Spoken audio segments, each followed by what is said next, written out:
Drake opens up about people labeling him as a culture vulture. They'll put a negative spin on it and try to tell me that it's self-serving. It's a self-serving thing. All right, let's hear what he got to say.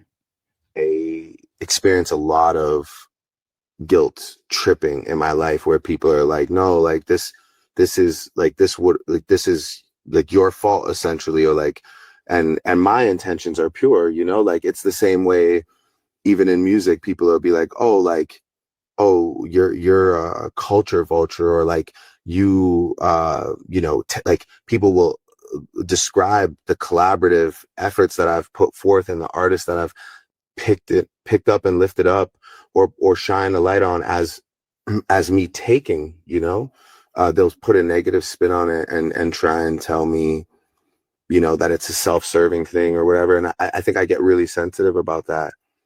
And I think at that moment I was just like, well, you know what? Then Yeah. don't even worry about it. And so I was extremely short. And then afterwards, I was just really, really snappy. I experienced a lot of guilt. I experienced a lot of guilt. He admits it. I experienced a lot of guilt, and then he also talks about his reaction to all of it. You want to know what he withdrew? Fuck it. You know, I ain't doing none of it. You know what I'm saying? Let's start here by saying, not Team Drake, not Team Kendrick, Team Hip Hop. Watch all this play out and be honest on what I see. Call it down the middle. It is what it is. This is once again the power of one of the big explosive narratives that Kendrick put on Drake during that battle, the culture vulture stuff. If people were calling Drake a culture vulture before the battle, it was minuscule. You know, people were calling him a groomer or an alleged pedo before the battle as well. It had to be minuscule, right? Post battle, it got drummed up to the point where Drake sued. Okay, so uh, I was nobody. Like when I say nobody, I'm talking about like the majority, not this little pocket of minority. The majority. Nobody was calling him a culture vulture like that. We were all just sitting back enjoying his fucking music. This is Kendrick. This is Kendrick shit. One of the biggest songs in music history, definitely easily hip hop history. Some people could argue it might be the most impactful, award winning or whatever song in hip hop, which is Not Like Us. This is one of the narratives in that song. Okay, what was the last verse about him pillaging from Atlanta rappers? Let me break it down for you. I'm a little, you know what I'm saying? All of that shit is about him being a vulture. Okay, so be clear, don't be naive. It's not trying to, oh, we shine in Kendrick right now. This is where this comes from. This is Kendrick shit of what he put on Drake.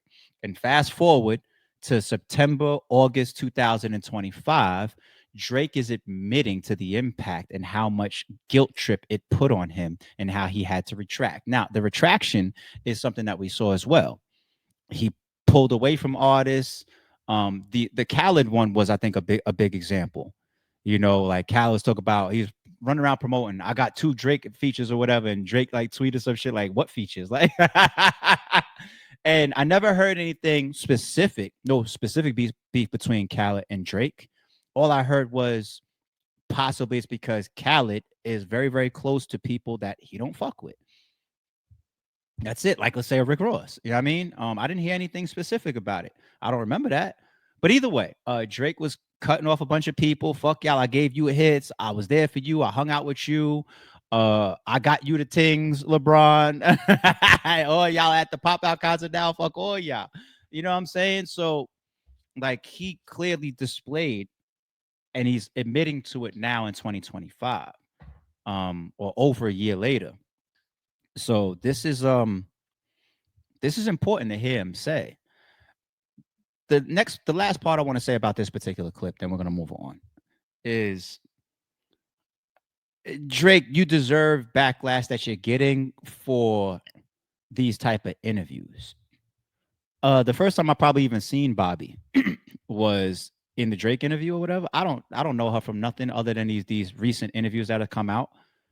I don't care about her neither. I think that she has like a little shtick of like being sarcastic, like what she did to Sukiana. It was hilarious. Like, no, I'm calling you a musician, not a magician, you fucking idiot. That's great. But that I think is her lane, the little sarcastic, dry, she is not to be, in my eyes, a representation of hip hop, right? And I'm not saying you got to do interviews with people from hip hop, but if you're going to be up there talking about some of the biggest moments in hip hop, because we keep dancing around the fucking battle and addressing shit related to the aftermath of the battle, it looks kind of pussy to duck these major media outlets. Like to go sit down with a Peter Rosenberg and an Ebro, or not an academics, we not, or a Mall. Of course, they're media, but we know how they would handle a Drake interview, right? But when we see with these people that we don't even know like that, like what was that QXQC, whatever that streamer's name with the blonde hair, I never seen him in my life before until he had Drake on. I was like, who is this guy? Then you got people like Aiden Ross. Aiden Ross, he's a hip hop connoisseur to us. Some people think he got a racist bone or two in him. Drake, okay? And now here you got the Bobby shit. So you're not there with one, people that will be more neutral and not kiss your ass.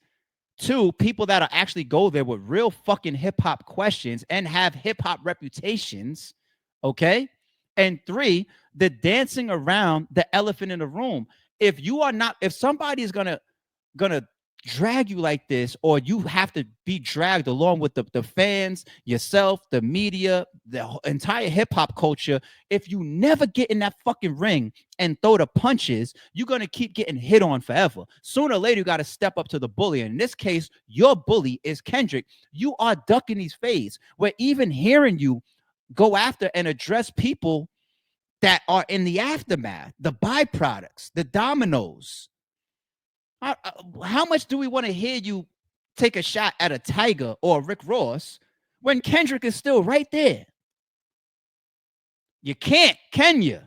It makes you look soft and even weaker, because the guy that started all of this, the root of the problem, is right there.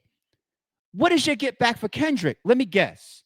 Asking UMG for communications or paperwork or proof if he hit his wife? That's your fucking revenge. We read the paperwork, right? That's Drake's get back. Just wait, people. In the midst of this UMG lawsuit, I'm gonna finally prove that Kendrick hit his girl. What? But you'll get up here and sit in a bed with Bobby and take shots at these rappers. I want to see him with an Ebro. I do, because I know Ebro would ask the real question, the tough questions. Even LeBron will ask. LeBron asked him about the Pusha T shit, right? Even LeBron will sit there and ask him straight up, "Yo, man, how you feel about Family Matters? Not Family Matters. Meet the Grams. Like Jesus Christ, it's pussy navigation." It's like, if you're not going to do it, address it, don't address it at all. If you're not going to address it for real, don't address it at all. Because everybody's going to see through you sitting up here with this little fucking powder cake girl. Who the fuck is she when it comes to hip hop? Who is she? And then you ask yourself why you get the vulture shit. All right. Speaking of his shots. Drake giving Bobby crap over Tyga. Rose catches a stray too. All right, let's play the clip. People thought what happened between us was something like I don't know. We had something bigger. So many things. Like what? What's the top 3 conspiracies? Well, the top conspiracy for why it got removed from YouTube is that you played Tyga's song and then they removed it. That didn't happen. That's Sly Fox. We don't know, right? What we don't know. With the shit that these guys have going on right now. Who? Fuck What yeah, guys? I don't know. They're doing this to this song. They're doing that to that song. They're taking songs. They're doing. I don't know. I don't know anything about any names. I'm just saying. Okay. There's a lot going on in the music industry. God only knows. Tyga might have pulled that plug. You know what I mean? Oh, it just happened to line up with the day that Tyga did a show in Russia last night, I think. Did he? Yeah, at a mega stadium. Should we pull it up? Probably. Let's go to Tyga's gram real quick. It's gonna take a minute to load up. Obviously, he's in Russia, so he doesn't have It's not his service you're using to load his Instagram. You never to yours. know. Okay, I You feel never like I know do know a little bit. with everything that these guys got going on, right? Was that your no? Nothing going on with anyone. I can't pull up. I can't. I've got it. You obviously you have it. It's direct. It's you have an Ethernet connection to his Instagram. yes. What are you trying to? What are we looking at exactly? I don't know. I just wanted to see if there's any highlights from his show last night. Is he? No, he's at the Breezy Bowl 3 days ago. I heard he did a Touch and Globe. Where else to go? Pretty girls listen to Tyga. Is that true? I don't know. Probably there has to be the girls who do. Oh well, maybe I was wrong. Yeah, I've never seen someone ice rosé, but you never seen someone ice rosé? Mm-hmm. I'll talk to every jeweler in Miami that has fake diamonds. Really, they do that? Yeah, great bar. We caught it. She didn't catch it because she ain't hip hop. She ain't know what the fuck you was talking about.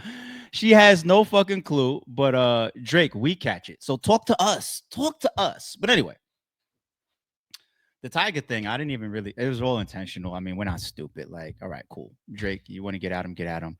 I had to pull it up in the background. Like, what was the beef between Tyga and Drake? It said the tension started in 2014 and stemmed from several issues. Tyga's interview with Vibe magazine in 2014. Tyga called Drake in an interview saying, or called out Drake in an interview saying, "I don't like Drake as a person. He's just fake to me." I don't know what made Tyga do that, but best believe Drake never forgot that. And a lot of people are calling you fake right now, Drake. He's a little early on it. He's 10 years early, 2014. But wow, okay. It says he also criticized Young Money's camp, suggesting he never really got along with most of the team except for Nicki Minaj. Okay, you could probably got some business elements tied in there as well. All right. I wonder if he feels like Drake was involved in stopping anything that he had going on or something. I'm pretty sure there's a lot more truth and facts to it if you ask both of these guys. But Drake's response on 6 p.m. in New York in 2015, Drake clapped back on a track rapping, "Need to act your age, not your girl's age." Okay. Pretty much the whole Kylie Jenner and Tyga thing. Oh, wow. So Drake, you was out there taking shots at people allegedly messing with underage girls. They always played with Tyga's name on that one. Once again, fast forward. Oh, is that the theme for today's stream? Crystal ball? Because we go back to the fucking Gunner and the that audio, the Thug and the Kendrick really topic, right? Is today's stream's theme Crystal Ball, B? Oh shit. I don't care to look up anymore about the Tyga and the fucking Rick Ross thing. It's clear though. I mean, Tyga and Drake. The Rick Ross one, yeah, y'all had y'all little thing. Y'all went through it. He still takes shots at Rick Ross. Rick Ross will probably still take shots at him. I'm here for it. Go ahead, make some music. I haven't come across any clips yet. I'll keep my eye out today. I didn't watch the full interview. I was cool on it. I hope that there's some clips that surface of him actually taking a shot at Kendrick the same way he did at Drake. At Rick Ross and Tyga. I hope so. We'll talk about it. If not,